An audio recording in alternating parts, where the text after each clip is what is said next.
안녕하세요. 교통사고 전문 보상과 배상 TV입니다. 이번 사고에서 눈에 띄는 점 어떤 게 있을까요? 결국은 뒷차가 다 책임져야 되는. 명백하게 무과실이 나와야 되는 사고입니다.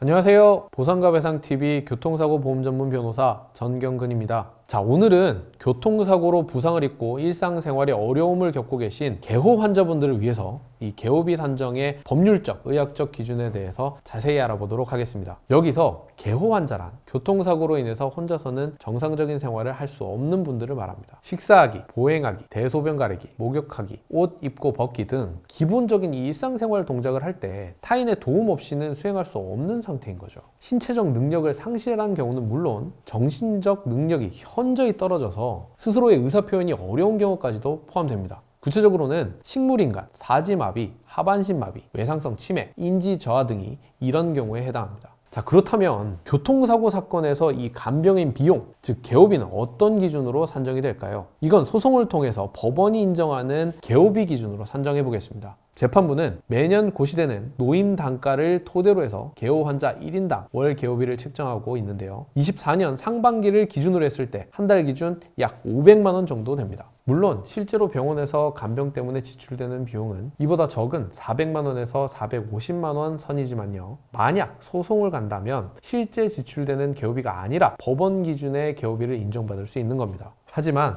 모든 개호 환자에게 한 달 500만 원의 비용이 무조건 인정되는 건 아닙니다. 개호비 지급 여부와 구체적 금액은 개호의 필요성과 정도에 따라서 달라지는데요. 소송 중에 신체감정 절차에서 지정된 신체감정 의사가 이 개호의 필요성과 정도를 판단합니다. 보통은 이 신경외과나 정신건강의학과에서 판단하는데요. 이 무슨 기준으로 판단하냐면 바로 개호 요구도 개수입니다. 배상과 보상의 의학적 판단이라는 책이 있는데요. 사실 이 책은 초판이 1992년에 나온 오래된 책으로 약 30년 전에 나오다 보니까 현재까지 발전된 의학기술과 그로 인해 늘어난 여명 등을 제대로 반영하지 못하는 아쉬운 부분이 있지만요. 어쨌든 몇 년에 한 번씩 개정되고 있고 또 많은 신체감정 의사분들이 이 책을 기초로 신체감정을 하고 있기 때문에 중요한 책입니다. 아무튼 감정의 기준이 되는 이 책을 보면 신체기능 9개의 항목과 정신기능 5개의 항목 등 총 14개 영역의 일상생활 수행 능력을 평가해서 개호가 필요한 정도를 점수로 산정합니다. 각 항목별로 수행 정도에 따라 0점에서 2점을 부여해서요. 총점 28점 만점으로 개호 필요도를 책정하는 거죠.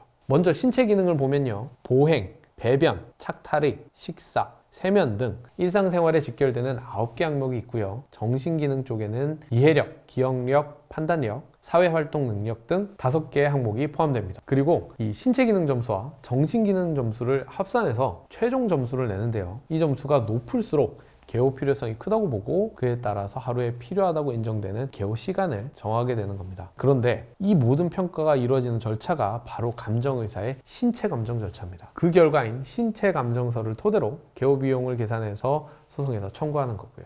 물론 법원은 이 신체감정 결과대로 무조건 판결하는 건 아닙니다. 법원은 보통 아예 의식이 없거나 의사소통이 불가능한 경우 하루 1인에서 1.5인, 심한 경우 2인까지도 인정하는 경우가 있지만요. 일반적으로는 전신마비 환자 또는 편마비 환자분에게 1인의 개호인을 인정하는 것이 관행이고요. 하반신 마비나 또 경증 외상성 치매 정도는 0.25인에서 0.5인, 즉 하루에 2시간에서 4시간 정도의 개호를 인정합니다. 이처럼 피해자에게 개호인이 필요할 정도의 부상이 발생한 교통사고 사건의 경우에는 신체감정서의 내용도 그만큼 복잡하기 때문에 신체 피해로 인한 손해를 구체적으로 산정해서 주장할 만한 정도의 전문적 지식이 없거나 비슷한 사건을 충분히 처리해본 경험이 없다면 신체감정 결과에 불만이 있더라도 그것을 바로잡을 사실조회는 제대로 하기 어려운 겁니다. 의무기록과 신체감정을 바탕으로 이 치밀한 주장과 입증이 뒷받침되어야만 비로소 정당한 배상을 기대할 수 있는 겁니다. 따라서 사고 초기부터 철저한 증거 확보에 힘쓰면서 동시에 이를 법리에 맞게 주장할 교통사고 전문 변호사의 조력이